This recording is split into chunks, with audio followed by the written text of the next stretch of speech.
What's up everyone, Vu of FujiFilm again, and I'm back with another idiotic video for you to watch. And today I finally have my review of the FujiFilm X-T4, and it's been a long time coming, and a lot of it is because of what is going on today in 2020. All this nonsense we have seen throughout the news, and as well as the fact that I haven't been able to shoot any weddings forever. So I'm not going to be shooting my first wedding until probably like August. So I really had to rely on personal projects and just some small commercial shoots I had here and there to get a good feel for what I think about the FujiFilm X-T4. Right off the bat, do I recommend this camera? Yes. Do I recommend it for video? Yes. Do I recommend it for photography? Yes. Do I think it is the best for video at $1,700? Yes. Do I think it's the best for photography at $1,700? That is a very subjective thing. Okay, I'll get into that a little bit later. Now, what do I like about the FujiFilm X-T4? Other than the fact that it is not a huge dagger to my already small wallet, the stills and movie switch. So I love the still and movie switches because, as some of you may know, I am a Sony shooter as well, and this is a Sony a7 III with a Sigma 2470 DGDN f2.8 Sigma lens. So when I want to shoot video and photo, and I want to shoot in like HLG profile or S-Log profile, I'm kind of stuck with that HLG profile for video and photo. And if I prefer to shoot photos in standard profile, nothing on it. Video, I like to shoot HLG3, and unfortunately, if I want to do video, HLG3 is just stuck on both, and there's no way around it. The movie and still switch enables me to do a quick switch to movie, and it'll have F-Log, which is my preferred profile to shoot on Fuji. And then when I switch back to stills, it is standard profile with all of my settings as well, like shutter speed, aperture, all that stuff. And the same thing goes when I shoot a movie, it stays on F-Log and all of my settings, shutter speed, aperture, ISO, and all that stuff is still intact. So it is very easy for me to switch back and forth, shoot video, shoot photo, and it's very comfortable. It's just, this is ideal, and I think all camera systems should implement this. The other thing I like about the camera is obviously the flip screen. Especially when I'm doing the YouTube videos like this, I can just flip it over this way. Sony has it too, the upright mode, but one advantage I've noticed about the side mode is when you're doing photography and you're doing like portrait mode, or I guess, yeah, portrait mode, you could see what you're trying to shoot in portrait fashion, just like so. And that's the advantage there. If I were to say the one thing I don't like about the FujiFilm X-T4 is the ergonomics. I think it's still a bit thin. I need a bigger grip, which is why I had to buy this cage. It's definitely not as good as the grip on the Sony a7 III, a7R3, a7R4, and all those other Sony cameras. And of course, you're gonna see me comparing this back and forth with the Sony cameras a lot. That's because I'm also a Sony shooter, so that's the only thing I know. I'm gonna assume that a lot of my viewers, my subscribers, are also Sony shooters, and some of you may be thinking about switching over to FujiFilm X-T4. But above all else with this camera, the best thing is obviously its camera specs. 4K 60 10-bit internal 420. Be honest with you guys, that's all I've been wanting in my cameras all this time. And the IBIS is better than Sony as well. Is it as good as GH5? No, but the fact that it is actually good and usable, I love it. I use it a lot. I actually have a lot of these projects I've been doing, I haven't even touched the gimbal, because the way I shoot, the moving shots I shoot, the IBIS by itself handheld has done the job. So with that said, as a run and gun video camera, 100% worth the $1,700 investment. It's the best video camera. It's the best video capable camera in this price range, I think. The reason why I give it an edge over the GH5 and stuff is because the bigger sensor and autofocus. The autofocus is great. Is it as good as Sony in terms of like face tracking and eye tracking? Definitely not. Definitely not so in video. What it is better than Sony at is object tracking.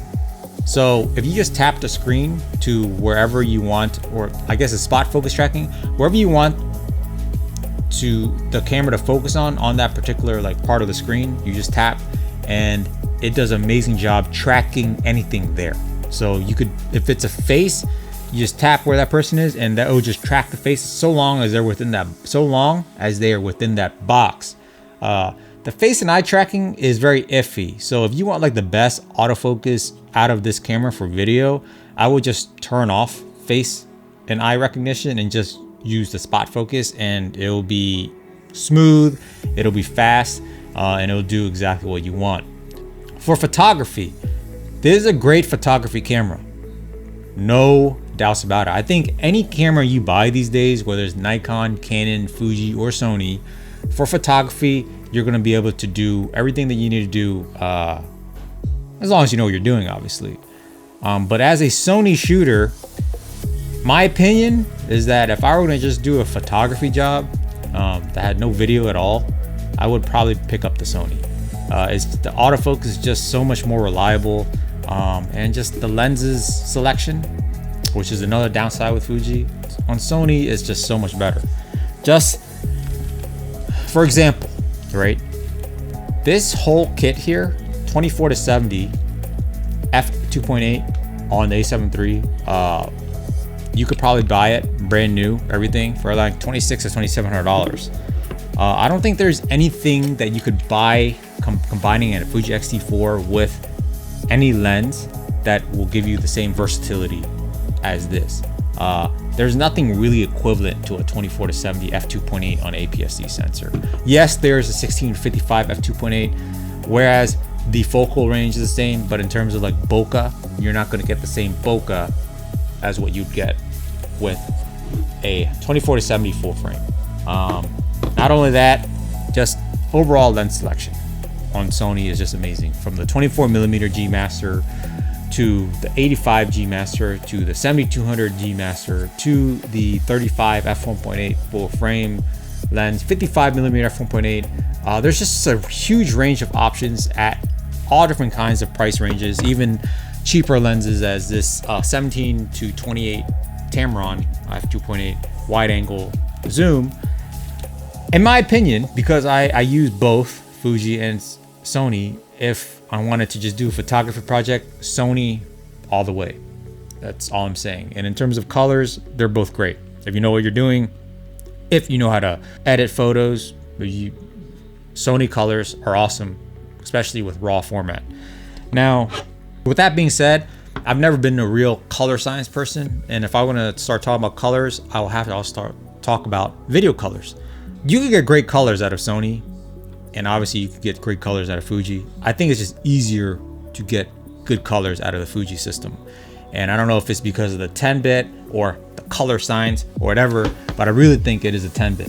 When I shoot in F-Log, as long as I expose properly, and then I drop the Eternal LUT or whatever other LUT that is available for F-Log, I feel like I don't even have to do anything else. Like almost, it just looks amazing already. With Sony, every time I put any type of LUT or any type of color correction, I always have to mess around a little bit more for it to get to where I want it to be. It's just easier to color grade Fuji. That's all I gotta say about it. And whether it's because of 8-bit, 10-bit, I don't know, but I would likely suspect that it's because of the 10-bit codec on the Fuji system, not necessarily just color science. So, and you know, I want to tell you that color science is not necessarily like I don't even know how to describe that. Like, I feel like if you like a certain look on a camera, that's just very subjective. I really like the Eterna profile. It looks great. At the same time, I also like graded Sony footage. So it's just like, it's a very subjective thing. It's just easier for me to get colors I like with the FujiFilm. That's all I got to say about that. Menus, gonna be honest with you guys. It was very hard for me to get used to the menu. It was very hard for me to use the Fujifilm menus to begin with, because I'm used to Sony. So anytime anyone ever tells you that a camera menu system sucks, is because you're not used to it yet. Once you get used to the menu after you use it for a couple weeks, it's perfectly fine. Same thing with Sony. You know, you customize buttons and all that stuff. You can't really complain. Like, I just realized that this review is just very unorthodox. I'm not going through all like these settings and specs and all that stuff, because I feel like at this point there's been so many reviews already that has gone into the specs. If you want to see the specs, you just go to B&H Photo or something and just look up the specs of the camera, and it's all there. I'm not gonna regurgitate it for you. I've always told you that I'm a very user-based reviewer, and I am basing everything that I tell you as my opinion based on my use of the camera, and not necessarily just regurgitating specs and telling you that all because this thing has 4K 60 10-bit that it's good. You have to first see it for yourself, use it for yourself, and can you do the job with the camera? And with regards to Fujifilm X-T4, 100% yes. The 4K 60 image looks 10,000 times better than like Sony's 1080-60. I think the 4K is comparable on both ends. So if you're using 4K in Sony and 4K in Fuji, the overall footage looks comparable. There's no complaints there. And I'm sure some of you Fuji users are probably gonna get mad at me because of how I'm comparing with Sony, but come on now, like, you can't be so locked onto a brand. This is just my opinion, you know what I mean? Like, and Sony users, you know, you can't get mad at me when I tell you that the Fujifilm has better video specs. You know the Sony has some lackluster video specs. At this point in 2020, if you look at its competition, the video specs are a bit lackluster, you know? Right now, for what money that you have, you can buy. The worst thing you can buy is probably Canon until that ESRP comes out. I'm sorry, until the ESR 5 comes out. We don't know how much that's gonna cost yet, $4,000 or plus. Who knows? But right now, Fujifilm at like the $1,700 price range, like, you cannot beat this camera, the X-T4, for what it offers. A lot of people complain about like IBIS not being good. This IBIS is a lot better than Sony's IBIS. Is it as good as GH5? No. Can you run with it? No. Can you run with the gimbal? Not really. So it's just like, if you know what you're doing and you want to get like certain types of like moving painting shots or even like push-in shots like this, and you know what you're doing, it will do that job fine. And matter of fact, like the way I shoot, I have actually not touched the gimbal in like months, unless I'm doing like a real estate shoot. There's like no reason for me to use a gimbal for like basic stabilized shots, even moving shots, even with some light walking. This camera has been doing a fine job for me, in my opinion. And even like a little bit of camera shake, it seems very natural and pleasing to me without like any like jello effects or anything like that. So another downside with the Fujifilm X-T4 is the lens selection. Right now it's a little bit lackluster, especially if you compare it to what Sony has to offer. So you can see I've reviewed the Viltrox 23 and 33 f1.4 lenses, which I think are great options for the Fuji system, especially with its fast aperture and really good autofocus compared to the Fuji 23 and 35 f1.4, which has really horrible autofocus for both video and photo, in my opinion.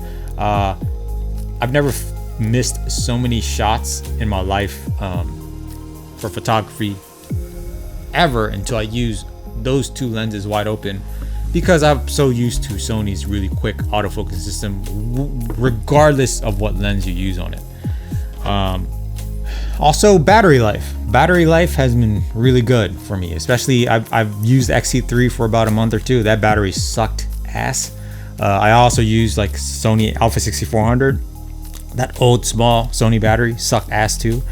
This battery is great. Is it as good as like a Sony Z battery? No, I think it's probably about 75% of what a Sony Z battery could handle. But that might also not be fair, because I'm shooting 4K 60 versus Sony.